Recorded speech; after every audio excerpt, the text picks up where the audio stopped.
The government is at it again as the EPA approves a last-minute ban on car sales by 2035, just as the administrations are about to change from Biden to Trump. And this defies the will of millions of people who don't want to be forced to buy an electric car. If you want to buy one, go buy one, but not be forced to do that. And the EPA has announced on Wednesday that they would approve 2 waivers under the California Clean Air Act that officially grants California permission to ban new gasoline-powered car sales in the state by 2035. Now, this is going to impact the entire country. It's not just going to be California or those 17 states that comply. And as I have been saying, no brand will build a car for some states or one state, which means every brand will be forced to comply. And they're not happy about this. They lose money on every electric vehicle they sell. And this is the destruction of the car industry by its own government. I'll tell you what the industry is doing about this absurd last-minute rule, but first I want to remind you to like this video and subscribe to our channel to keep up with what's going on in the automotive world. And there is plenty of news coming out.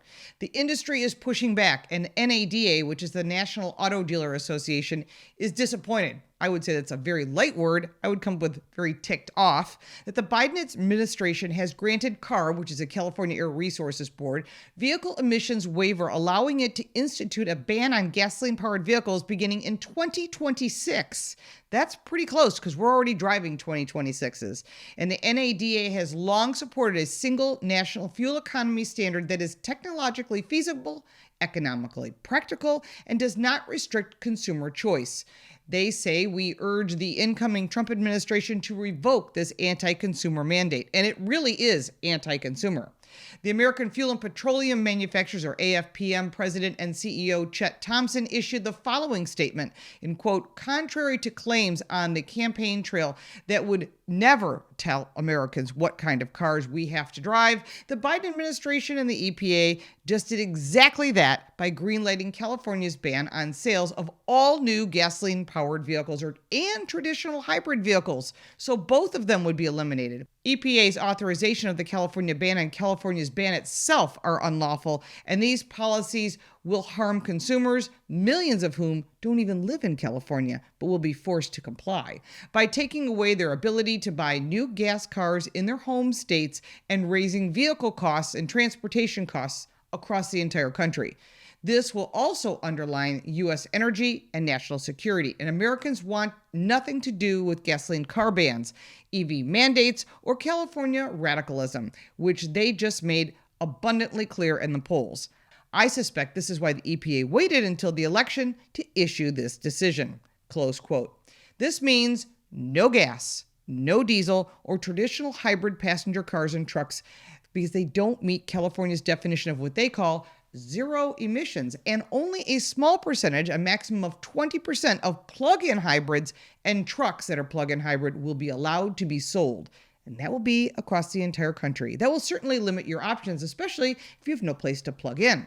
Timing is everything in politics, and the news of the EPA's imminent decision of the California waiver broke just hours after the Supreme Court of the United States granted a case that would hear from a coalition of energy, agricultural, and biofuels groups to argue their standing to challenge California's EV sales mandate. And of course, in addition to that, there are other states that are saying, you can't tell us what to do, and that's going to also go to the Supreme Court. So there's quite a few cases on this electric vehicle mandate. Now, this would be a threat to this ban. And so the EPA went ahead and countered any decisions by banning all gas cars in advance. Just jump right in. This is pure evil and against what consumers can afford or even want. So here's what's coming. The California Air Resources Board, or CARB, Advanced Clean Cars Waiver 2, has set a zero-emission vehicle mandate starting in 2025. So that's right now.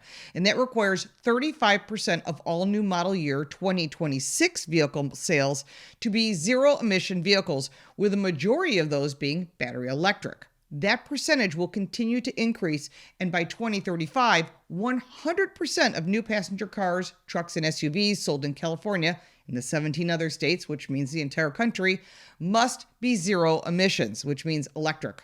These 17 states that adopted California's rule, and most of these states are not selling anywhere near the 35% level required next year. In fact, nationally, the U.S. is tracking at about 9% battery electric sales, and that's as of November year to date.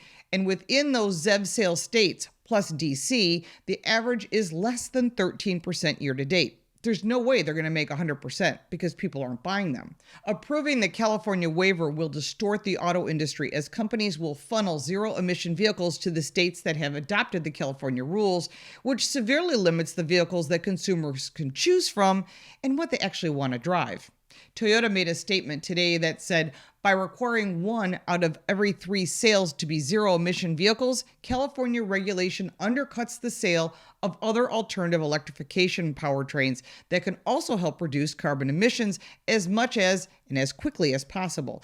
In addition to achieving the California mandate, it would require dealers selling over 3 times as many ZEV or zero emissions vehicles as they currently do. And if customers cannot afford a zero emissions vehicle or it doesn't meet their needs, there may not be a non-electric vehicle on the lot to purchase for that mobility needs. Instead of adjusting to that reality, California is doubling down and pulling 11 other states immediately, and then eventually it'll be 17, essentially the entire country, to what they think you want and forcing residents to buy them.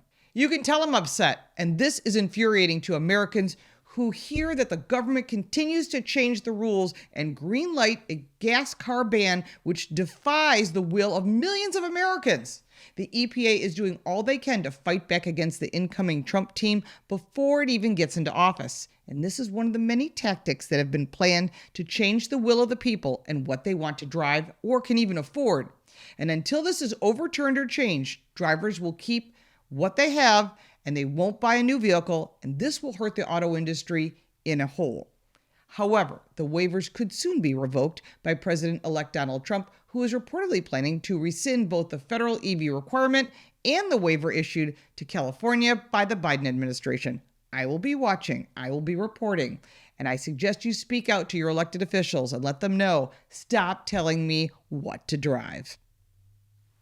If you like this video, give it a like and subscribe for more videos like this, and check out our car review channel, Car Smarts. You can support me by buying me a cup of coffee, and if you want even more content, check out the links in the description. I'm Lauren Fix. Thank you so much for watching.